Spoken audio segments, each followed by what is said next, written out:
Hello guys, welcome to Watch Together, Rebel Ridge, a Netflix action drama. Directed by Jeremy Saulnier. ఈ director previous films green room and blue ruin కూడా చూసా. మంచి revenge type brutal action movies. చూడకపోతే ఒకసారి check చేయండి, చాలా బాగుంటాయి. ఈ మూవీ రివ్యూ అయితే completely non spoiler, so watch till the end. ఈ ఫిల్మ్ స్టోరీలోకి వెళ్తే షెల్బీ స్ప్రింగ్స్ అనే ఒక టౌన్కి టెర్రీ రిచ్మండ్ జైల్లో ఉన్న తన కజిన్ని డ్రగ్ పొజిషన్ కేసులో బెయిల్ అపీల్ చేయడానికి తన సేవింగ్స్ క్యాష్ ని తీసుకుని వస్తుంటే ఇద్దరు police officers without any proper reason తన క్యాష్ ని తీసుకొని అది డ్రగ్ మనీ అని ఒక ఫాల్స్ ఎలిగేషన్ తో సీజ్ చేస్తారు.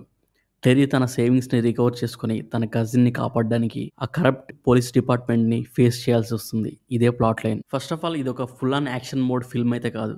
Throughout the movie serious crime drama నడుస్తూ ఉంటుంది. మూవీ స్టార్ట్ అయిన ఫస్ట్ 5 మినిట్స్లోనే స్టోరీలోకి తీసుకెళ్లి మనల్ని హుక్ చేస్తుంది. 45 మినిట్స్ మార్క్ వరకు చాలా గ్రిప్పింగ్గా ఒక టెన్షన్ని బిల్డ్ చేస్తూ స్టోరీ ఫ్లో అవుతూ ఉంటుంది. ఏదైతే మెయిన్ కాన్ఫ్లిక్ట్గా ఈ స్టోరీ స్టార్ట్ అయిందో దానికి ఈ 1 అవర్లోనే ఒక పే ఆఫ్ వస్తుంది. బట్ దాని తర్వాత స్టోరీ ఇంకా డీపర్గా రివీల్ అవుతూ ఒక విజిలాంటీ టైప్ స్టోరీ లాగా కన్వర్ట్ అవుతుంది. ఆ పాయింట్ నుండి మూవీ చాలా స్లోగా ఎలాంటి యాక్షన్ ఎపిసోడ్స్ లేకుండా ఆల్మోస్ట్ ఇంకో 1 అవర్ వరకు అన్ఇంట్రెస్టింగ్గా అనిపించింది. స్టోరీ కొంచెం కన్ఫ్యూజింగ్గా అండ్ కాంప్లికేటెడ్గా కూడా అనిపిస్తుంది. మూవీ రన్ టైం కూడా ఆల్మోస్ట్ 2 అవర్స్ 10 మినిట్స్ ఉండడం వల్ల సెకండ్ హాఫ్లో కొంచెం బోరింగ్ అనిపిస్తుంది. ఓన్లీ క్లైమాక్స్లో ఒక యాక్షన్ సీక్వెన్స్ తప్ప స్టోరీలో పెద్దగా యాక్షన్ ఎపిసోడ్స్ లేకపోవడం ఇంకో డిసప్పాయింట్మెంట్. క్లైమాక్స్ కూడా అబ్రప్ట్గా ఎండ్ అవుతుంది. మేబీ సీక్వెల్ కోసం అలా ఎండ్ చేశారేమో అనిపించింది.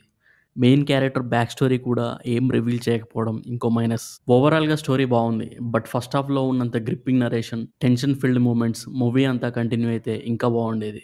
బట్ క్రిటిక్ రివ్యూస్ మాత్రం ఈ మూవీకి ఎక్స్ట్రాడినరీగా ఉన్నాయి. బట్ నాకైతే అంతగా ఎక్కలేదు, జస్ట్ డీసెంట్గా అనిపించింది. మూవీలో పర్ఫార్మెన్సెస్ కూడా చాలా యాప్ట్గా అనిపిస్తాయి. And other positive thing cinematography, visuals చూడడానికి చాలా బాగుంటాయి. మీకు సీరియస్ క్రైమ్ ఇన్వెస్టిగేటివ్ థ్రిల్లర్స్ ఇష్టమైతే ఈ మూవీని మీరు ఎంజాయ్ చేస్తారు. బట్ యాక్షన్ మాత్రం హెవీగా ఎక్స్పెక్ట్ చేయకండి. ఎనీవే, రెబల్ రిడ్జ్ ఒక డీసెంట్ యాక్షన్ డ్రామా. ఈ మూవీకి నేను ఇచ్చే rating 3/5. If you like this review please like and share. ఇలాంటి రివ్యూస్ అండ్ రికమెండేషన్స్ కోసం please subscribe to watch together. Thanks for watching.